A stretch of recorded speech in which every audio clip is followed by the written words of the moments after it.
Have you ever wondered how a tiny little strip of water could decide the fate of a global empire? It sounds kind of crazy, right? But for centuries, the rise and fall of nations has literally hinged on controlling these vital sea lanes. Today, we're going to dive into the story of one of the most important of them all, the Strait of Hormuz. Okay, so to really get this story, we need to understand a key concept, the maritime choke point. It's exactly what it sounds like, a narrow channel of water that's absolutely critical for global trade. But here's the thing, this idea of using choke points to dominate the seas, it is not new at all. In fact, it's a strategy that was pretty much perfected centuries ago. And that brings us to the real head-scratcher here. How on earth could a tiny kingdom like 15th century Portugal, with a population of just 1 million people, somehow manage to control the entire world's economy? Well, the answer lies in a plan that was as brilliant as it was audacious. It was all about something called the choke point strategy, and it was the vision of one very ambitious Portuguese admiral. The guy behind this whole thing was Admiral Afonso de Albuquerque.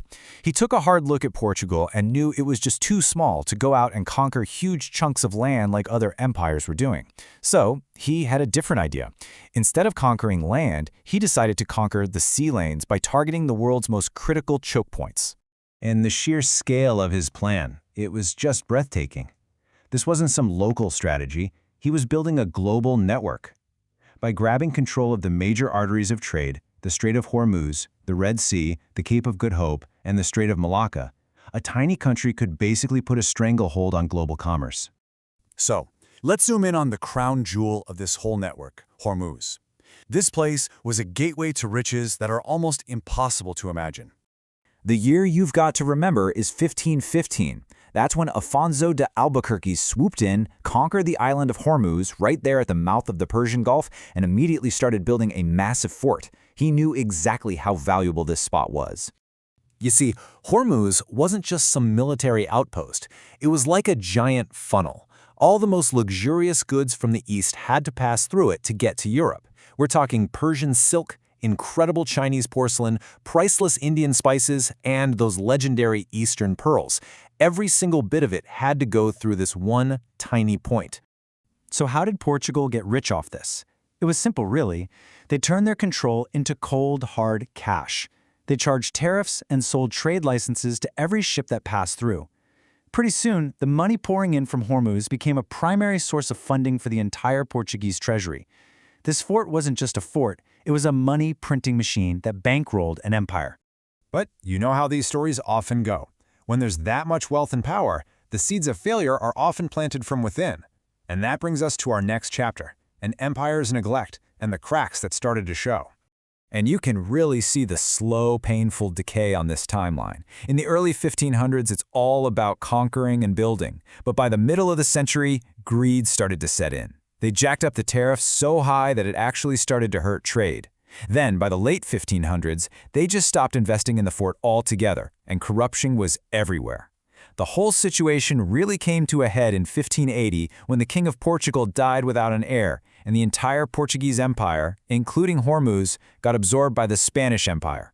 Now, this created a huge problem. You had the Portuguese Council in Lisbon basically screaming, "Hey, Hormuz is vital for all our trade in Asia." But the Spanish Council over in Madrid, their eyes were on the prize in the Americas. So for them, Hormuz was just some far-off secondary problem. The two councils were constantly fighting, and the fort was basically starved of the money and soldiers it needed to survive. And this neglect led to an absolutely massive strategic blunder. The Shah of Persia, who saw the Ottoman Empire as a huge threat, actually went to the Portuguese and offered an alliance. But because of all the bureaucratic infighting and general indifference, the offer just got lost in a pile of paperwork. Think about that. A golden opportunity to team up against their biggest rival was just thrown away. So with all this neglect and mismanagement, you can probably guess what happens next. It all set the stage for the inevitable fall of Hormuz. Here's how it all went down step by step.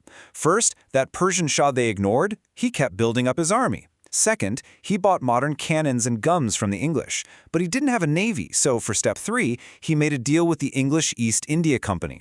And finally, their combined force blockaded the island, hammered the weakened fort with cannons, and captured it. And just like that, after more than a century, it was over. You can bet the political fallout from this was immediate. Decades later, when Portugal was fighting to get its independence back from Spain, the loss of Hormuz became a huge piece of their propaganda.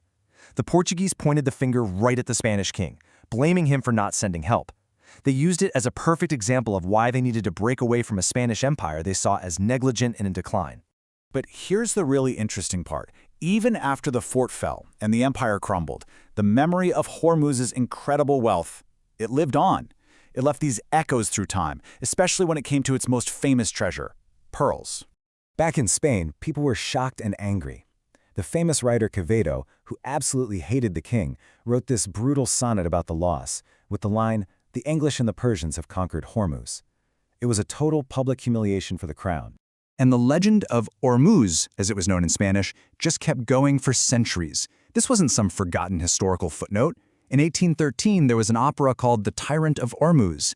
And even in the late 1800s, the famous poet Rubén Darío was writing about a princess dreaming of the pearls of Hormuz. The name itself had become cultural shorthand for unimaginable exotic wealth. When you boil it all down, the story leaves us with a really powerful, timeless lesson.